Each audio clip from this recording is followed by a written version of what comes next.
Okay, so good evening to all of you. So we are now on the part 7 of AOOP, Student Account Development. So nandito na tayo ngayon sa next part. Yung part 7 natin, natapos na natin yung Student Nav.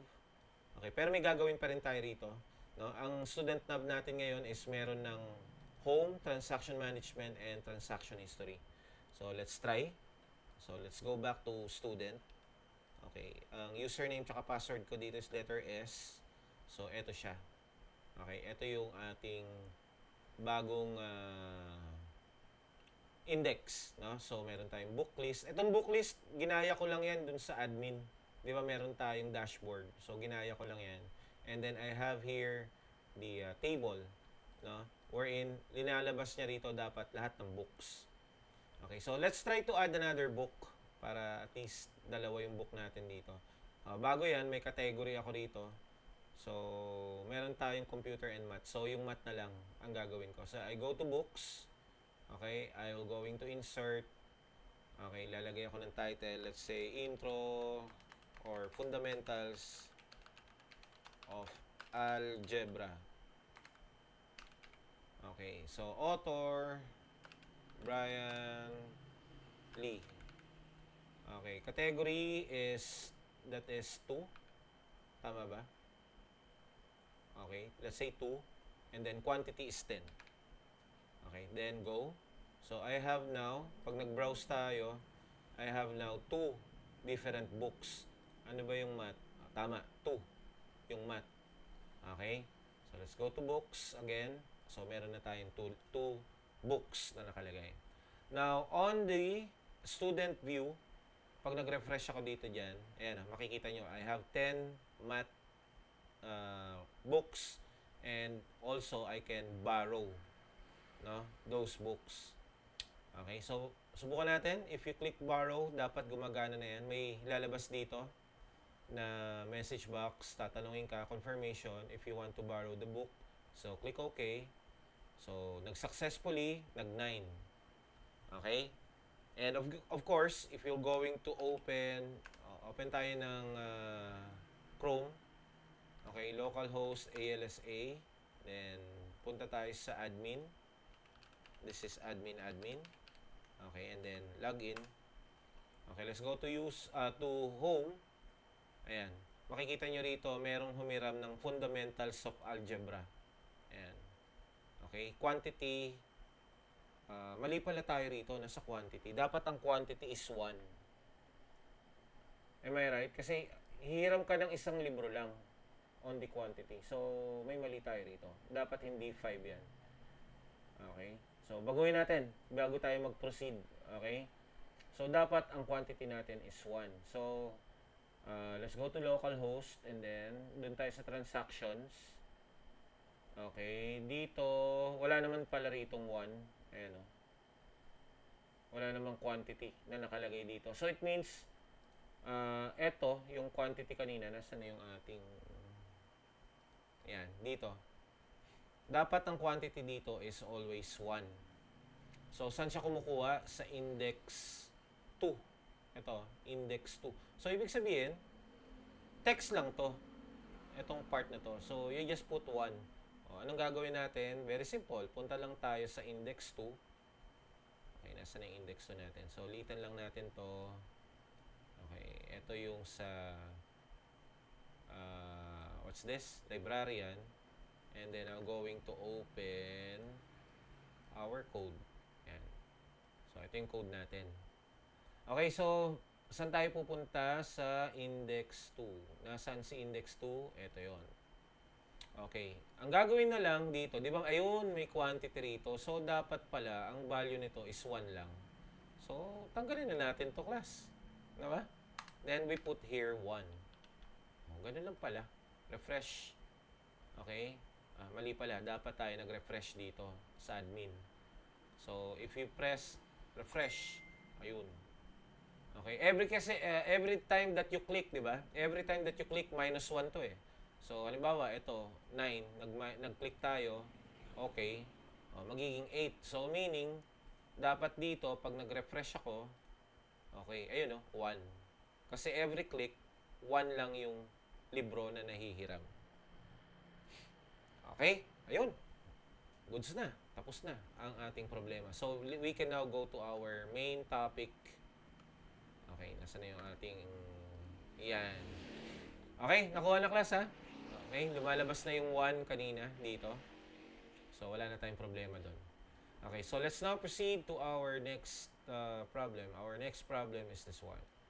Okay, transaction management under the student's account. Ito yon. Okay, so pag nag-click tayo ng transaction, dapat may lalabas. At yung lalabas daw, sabi rito, must have the list of pending and approved transaction. So meaning, pag nag-click ako ng transaction management, ang lalabas lang daw sa kanya, mga pending at saka mga approved. Okay? O, kaso, wala pa tayong link para dito. So, gagawin pa lang natin yan ngayon. So, let's go back here. Okay? Takpan muna natin si admin kasi na kay student tayo eh. Dito tayo, class. Dito, kay student. Sa labas ni admin. So, okay na tayo sa borrow. Okay na rin tayo sa index. We have view book. So, ang next is kailangan natin ng transaction management. So, ang gagawin lang natin is right-click ako dito sa student. New folder tayo. Okay? So, new folder. Yan. And then, maglagay tayo ng folder. Ang pangalan is transaction management. Now, inside transaction management, of course, you need to have index.php. Okay? Kasi yan yung main transaction management natin. Okay? And of course, blank page na naman yan. Okay? Blank page. Okay, ngayon, ano ang ilalagay natin kay transaction management? Okay. Lagay muna natin to ng sample code. Let's say this is transaction management. Okay? Lagyan muna natin ng ganyan. Okay? Kunwari, ito yung laman ng transaction management. Kasi, babaguhin natin yung navbar. Diba, remember? May nav tayo rito. So, dapat pag tinapat dito, mapapalitan yung nandito sa ilalim. Dito. So, pag tinapat dyan, dapat ang lalabas is student/transaction management/index. So, anong gagawin natin? Ang gagawin lang is punta tayo kay includes. And then, we have student nav.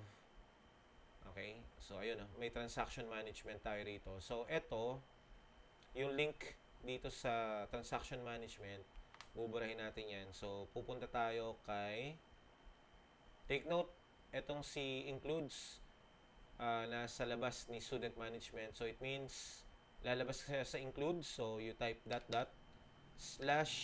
papasok siya kay student, / papasok kay transaction management. Okay? Papasok siya dyan. Kasi nandito siya eh. Ayan o.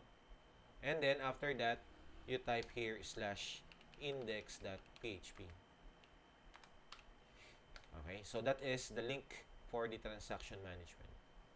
Okay? The other one is, kailangan din natin ng transaction history.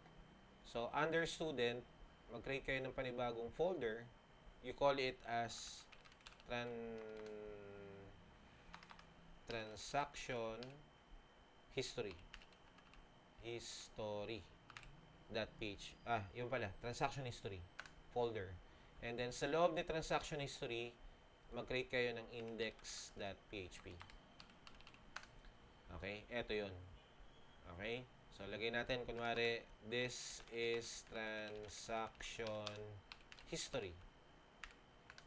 Okay? Close na natin yan. Let's go back to nav. So, sa nav, papalitan natin to. /student/ transaction history /index.php. Okay? Dito yon. Transaction history index.php. So, save natin to. Then, let's check. Refresh. Okay, ayan. Pag tinapat dito, ayun, kita nyo sa ilalim. Ayan, transaction management /index, then transaction history /index. So, pag clinic ko to, ayun, this is transaction management. Back. Pag clinic mo to, This is transaction history. So, gumagana na yung ating link. Yun nga lang, wala pang design. Unahin muna natin tong si transaction management. Okay? At syempre, take note, di ba, kung meron tayong admin nav at meron tayong admin nav 2, definitely, dito magkakaroon din tayo ng student nav 2. Okay? So, ang gagawin lang, di ba, kagaya nung ginawa natin dito, remember, ito yung admin nav, ito yung admin nav 2, nagkaroon ng dalawang dot slash. Okay? Ganun din ang gagayahin natin dito sa student nav. Okay? Tingnan nyo si, ayan dalawa. Tigda dalawa siya. So, ganun din kay student nav. Ang gagawin lang is, right-click na lang natin to, and then copy, and then right-click kay include, and then paste. So, you have now yung copy path, and then rename lang natin to. This will be student nav 2. And, obviously, dadagdagan lang natin, di ba? So, you just put here slash dot. Yan. Okay, and then, dito rin, dot slash, then what else? Okay, view muna natin, word wrap. Okay, and then we have here, dot slash, and then sa ilalim, dot slash, and then dito, dot slash, and wala na. Okay na yan. Okay, so, again, okay na tayo dun sa ating student nav 2. Okay, close na natin yung ibang nakabukas. So, ano ngayon ang next? Kailangan natin gawin si transaction history dito. Ngayon, kay transaction history, di ba, ganito na yung student index natin. Kopyahin na lang natin to. Ito. Okay? So, nasan yun? Student index ang name niya. So, nasan yun? Student index. Ito yun. Diba? So, kopyahin to, highlight, copy, and then let's go to transaction history, and then burahin na yung nakasulat yan, and then paste. Ayan. So, naka-paste na. Okay? So, student pa rin to, yung title niya. Book list, hindi na siya magiging book list kasi this will be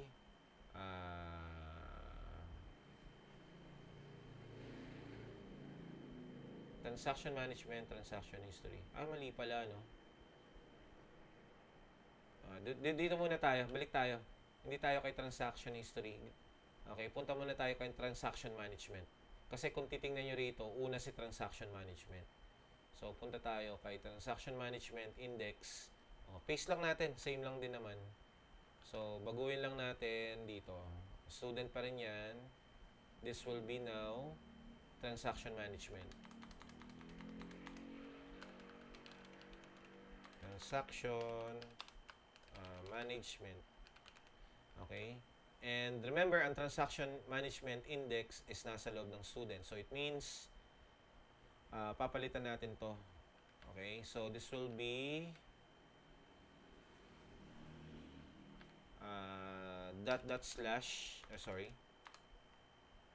slash dot. Ayan. So, tatawagin niya kasi yung studnab 2 ang gagamitin natin, class, no? 2. Ito na ang gagamitin natin for transaction history at saka kay transaction management. Okay, then tingnan natin mamaya kung tama yung ating linagay. Then what else? Ano pa yung babaguhin dito? Of course, the table. Babaguhin natin yung table niyan later on. Okay, check muna natin kung gumagana ang ating link. Refresh. Okay, home. Okay, pag tinapat si transaction management, tama. Pag clinic natin, syempre magmamali. Mali daw yung require once. Okay? Require once. Header. Okay, so balik tayo kay transaction management index. Okay, kulang siguro ng dot slash. Yan. So, check natin. Refresh. Okay, lumabas. Kaso yung footer, mali. So, baba. Punta tayo sa baba. Lagyan lang natin ng dot slash. Yan. Save. Refresh. And ay mali pa rin. Footer daw. Check natin yung footer. again. Diba? So, require once, dot slash footer. O, tama naman.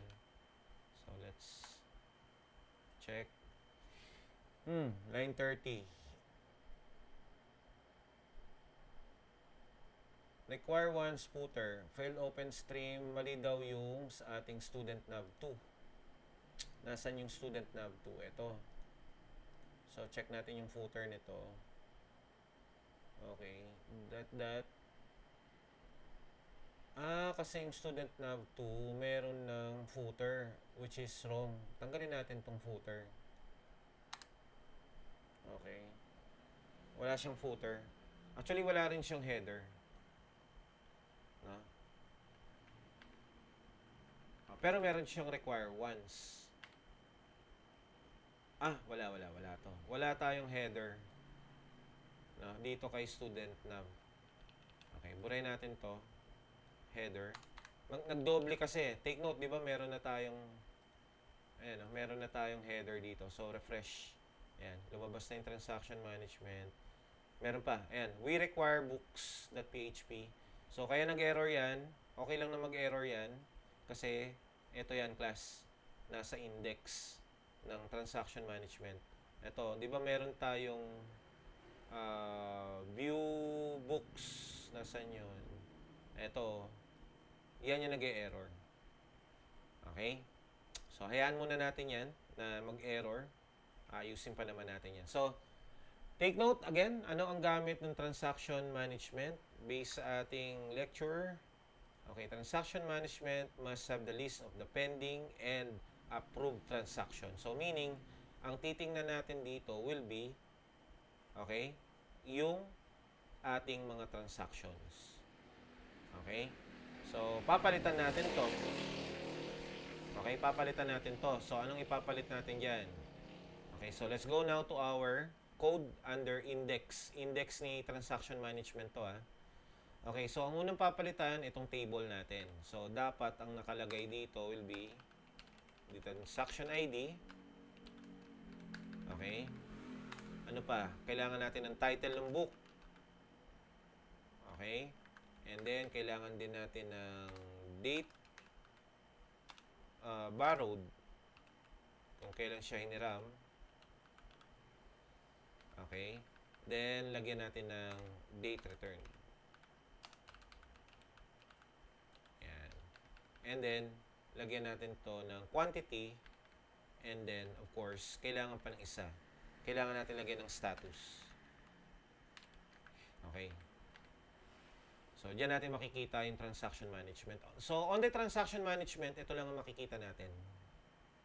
Okay. Yan. So, ilan yan? Well, 1, 2, 3, 4, 5, 6. So, dapat meron tayong 6 na TD. Okay? So, 6 yan. So, dapat dito, babaguhin natin ito later on. Okay, so mamaya na, check muna natin, refresh. And yan, ito dapat yung makikita natin. Okay, transaction ID, title, borrowed, date return, quantity, and status. Yan yung makikita natin sa transaction management ni students. Okay, so let's go now to eto. So, kung napansin nyo, nagkaroon ng error, di ba? Which is yung view books. Okay? Wala naman tayong view books dito. Pero meron tayong view. Okay? Kasi kailangan nating ipakita yung data eh. So, inside the transaction management, you add another file. You call it as view. Okay? View. Transactions. Or transaction. Ayan. .php. So, since may view transaction PHP ka rito, so, on your index, papalitan mo na to. Diba? Palitan mo na to ng view transactions. Transaction. Ito yan, Yung ginawa mo rito, ito na yung kapalit. Okay, now, let's go to the view transaction. Okay, ano ngayon ang code natin para sa view transaction? So, take note, ano yung kailangan nating makita dito? Lahat ng pending at saka approve. Okay, kailangan makita natin dito. So, ayan. Okay? Ngayon, titingnan natin, saan tayo kukuha nito? So, saan table tayo kukuha nito? Okay, kukuha tayo nito, of course, dito kay transactions. Ayan, no? Di ba, meron transaction ID. Kailangan natin ng transaction ID, so it means, eto yon. Kailangan natin ng title. Okay, walang title dito, pero meron siyang book number. So, pwede nating i-connect yan. Yung book number na to, pwede nating i-connect sa books para makuha natin yung title ng book. Okay? So, let's try to code this part ng program natin. So, since si view transaction is almost the same as other views, siguro pwedeng kumopya na lang tayo, class. No? Di ba may view books na tayo rito? Ayan, no? May view books. So, ang gawin na lang natin, copy na lang natin to. Okay? Copyhin to. Okay, let's go now to, kinopy ko to yung view books. Copy. And then, let's go now to view transaction and then paste. And then, edit na lang tayo. So, anong unang edit? Natural, ito, yung select. So, yung select, magbabago yan. Kasi ang kailangan natin is, pakita natin, select asterisk, di ba?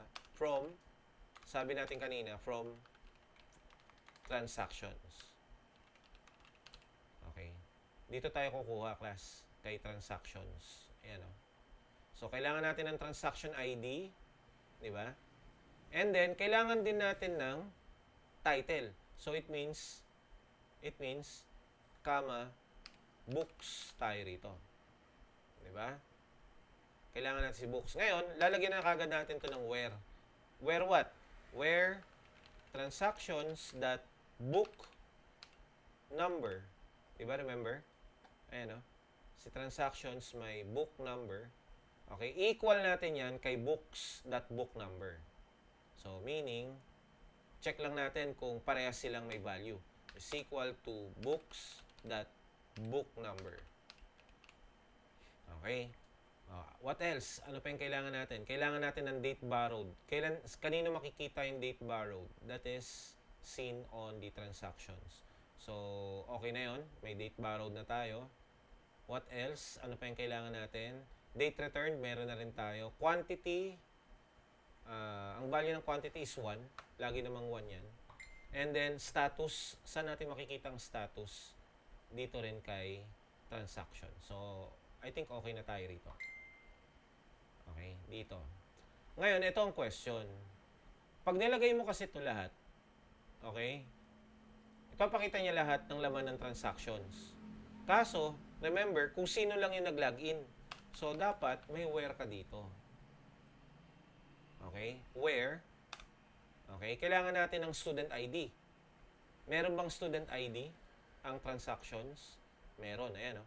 Student ID. So, it means, on the code, where, okay, kailangan natin ng student ID is equal to colon student ID. Okay?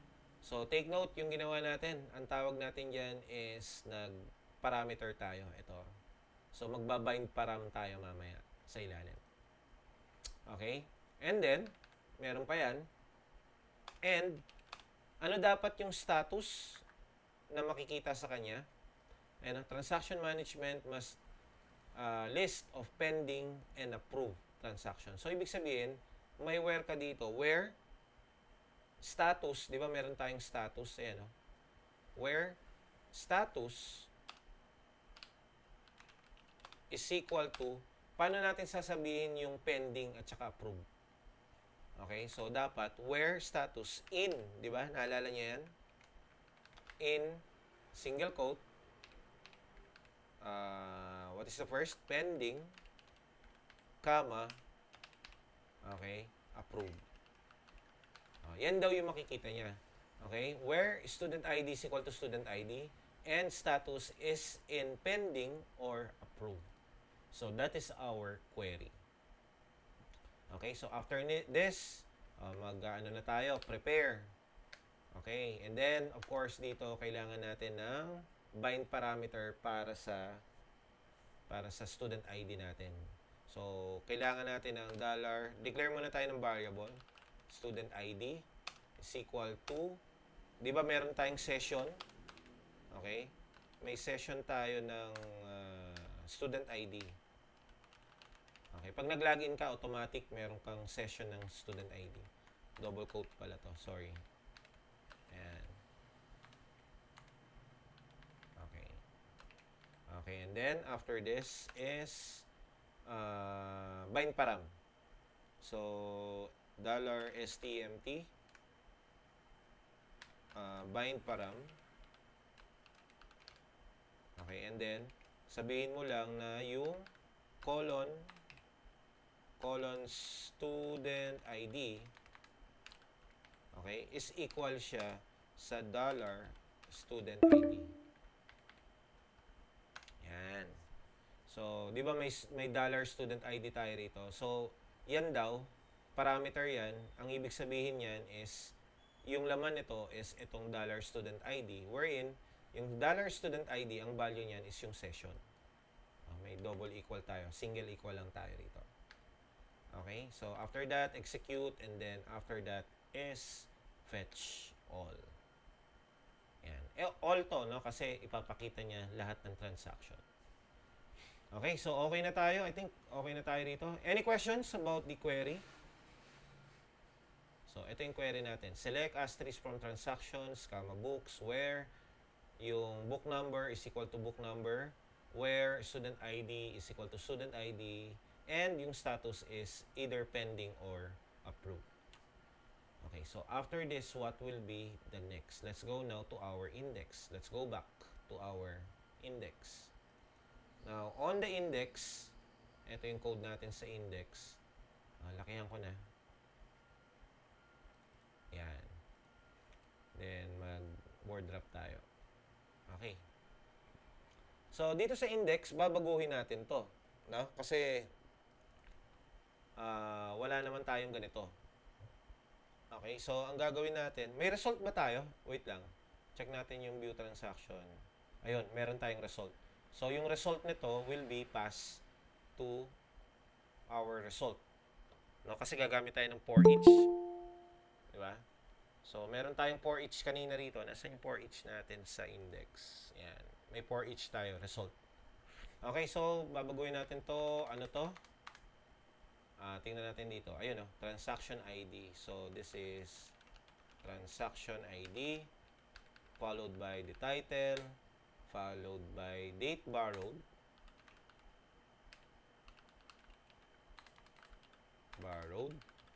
and then this is date returned. Okay, and then we have quantity. Ang quantity, 1 naman to lagi. So, I think wala na tayong ganyan. Okay, tanggalin na natin yung yan. Okay. Lagyan mo na lang ito ng 1. Automatic. Okay. And then, after that is ano na ang next? Sandali. Ba't may kulang dito? SM. Okay. Oo nga pala. Ito yung yung question kung i-disabled or kinopy lang natin to kanina, no? So, babaguhin natin to. Itong part na to. So, dito, after nung 1, kailangan para makita rin niya yung status, no? May status ba tayo? Ayun, no? May status tayo. After ng date return, may quantity, and then status. So, copy natin to, then paste dito, then change this to status. Okay? And then, may TD tayo rito. Ito yon. Hindi na natin to gagamitin. Okay, kasi ang gagawin natin dito is buburahin muna natin. Etong TD na yan. Okay, hindi naman natin kailangan ng on-click. Yan. So, bilang tayo. 1, 2, 3, 4, 5, 6. So, dapat ito 6 din. 1, 2, 3, 4, 5, and 6. Okay, save. Then, let's try to check the student. Refresh. Okay, may mali. Ano daw ang mali? Ito, no such file directory require once view transaction. Okay, so punta tayo kay transaction. Ano kasing error? The error is No such file directory daw na view transaction. Tama ba yung spelling? View transaction, yes, that's correct. Check natin yung index. Require once, view transaction. Tama naman, no?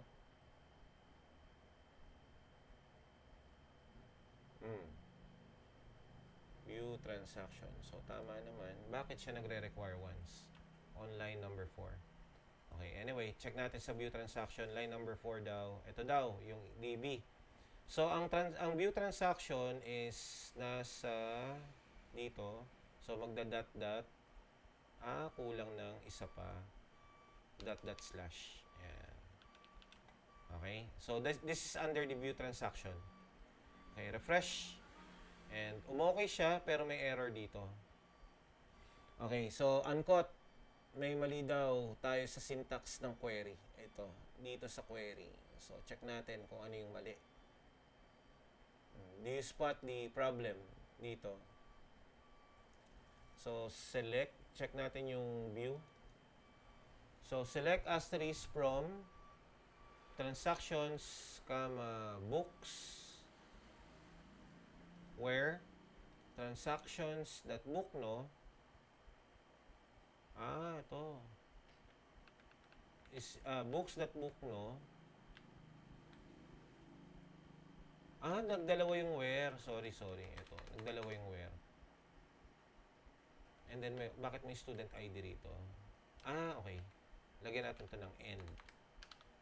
Yan. So, basahin natin ulit. Where transactions that book, no is equal to books that book, no, and student ID is equal to student ID and status in. Yan. Tama yan.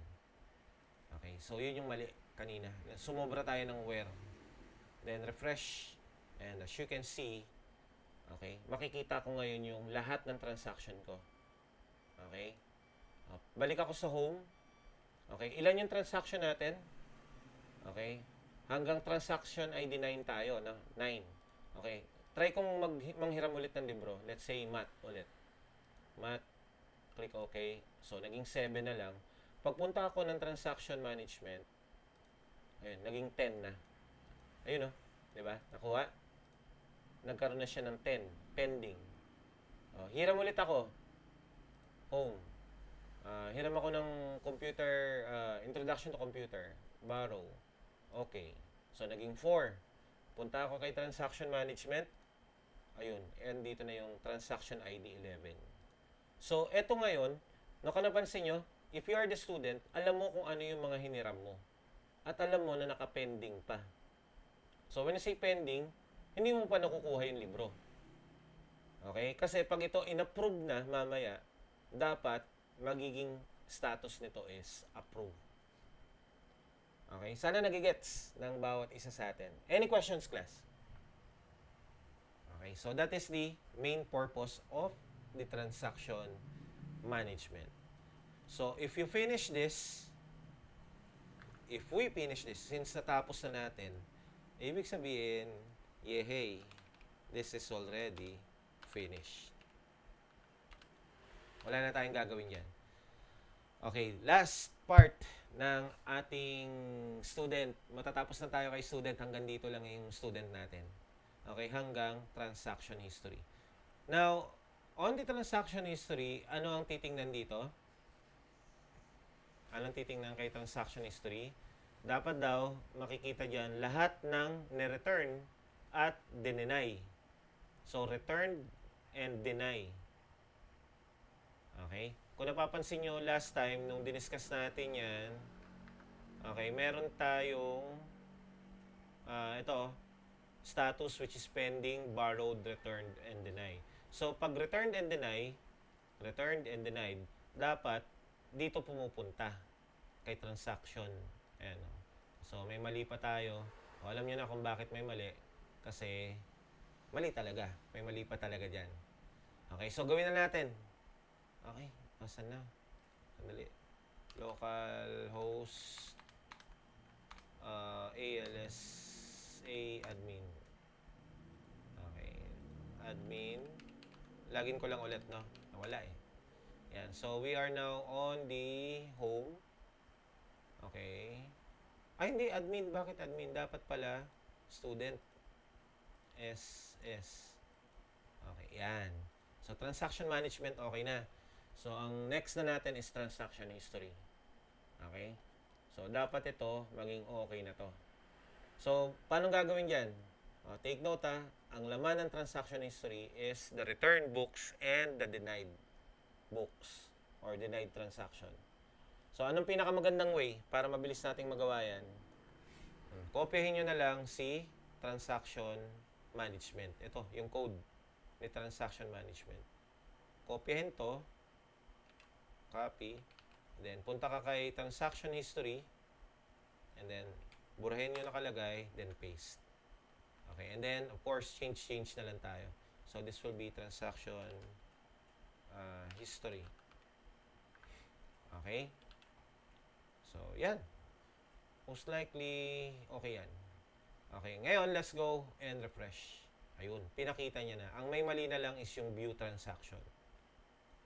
Okay, so ganun pa rin, dapat nakalagay pa rin tong mga to. Okay, ngayon, what will be the next thing na kailangan natin gawin? Okay? Kanina, nung ginawa natin si transaction management, may view transaction. Okay? So, ibig sabihin, dito, meron din view transaction under ni transaction history. Tawagin na lang natin siyang view history. Okay? So, right-click tayo rito, new file, view history.php. And then, ang gawin na lang natin, yung transaction natin kanina, yung view transaction, copy na lang natin to, and then let's go to view history, and then paste. Ayan, para mabilis. Okay, then, word wrap. Okay, papalitan mo ngayon to. Okay, eto pa rin naman to Kaso, ano ang papakita niya? Remember, ang ipapakita niya is returned and denied. So, ibig sabihin, dapat dito, kapag yung status is returned, yan, or denied ang status. Yan yung ipapakita niya. O, tapos na yan, class. No? Ang gagawin na lang natin is punta tayo sa index ni transaction history at baguhin yung view transaction dito. Gagawin nating view history. And that's it. Let's check. Refresh. And that's it. So, wala pa. Okay? Wala pang transaction history kasi, una, dun sa transaction management niya, puro pending pa lang yan. Okay? Puro pending. So, ibig sabihin, all of those things are hindi pa na-approve ng ating librarian. Okay? Pag na-approve yan, dapat yung pending magiging approve. Okay? Now, pag nagsauli na siya ng libro, dapat ito mawawala na rito, mapupunta na ngayon sa transaction history. So, we finish the program for our transaction history. So, tapos na natin to. And we already finished the program for the student's account. Okay? So, yun po ang finished product natin for the student. Kasi ang student, taga-tingin lang ng libro, taga-hiram, and then titingnan lang niya yung history at saka yung management, kung anong status ng mga hiniram niyang libro. Okay? The rest of the thing is na kay librarian na. At yun yung next part na gagawin natin na video. So, that is on the separate video. So, this video, para lang matapos natin yung student management or yung student account natin. Okay? So, I hope naintindihan nyo or natutunan nyo yung way. Kung napansin nyo rin nga pala, yung date returned walang nakalagay. So, that's true kasi hiniram mo pa lang. Okay? Hindi pa siya nasa sa uli or hindi pa tapos yung transaction. Nakapending pa lang. Okay? So, any questions? Okay, kung wala ng questions, we're going to create another Google class for this No, yung next part natin is yung borrowing and denied na. Okay, so thank you very much for attending our class. Okay, and see you to the next video.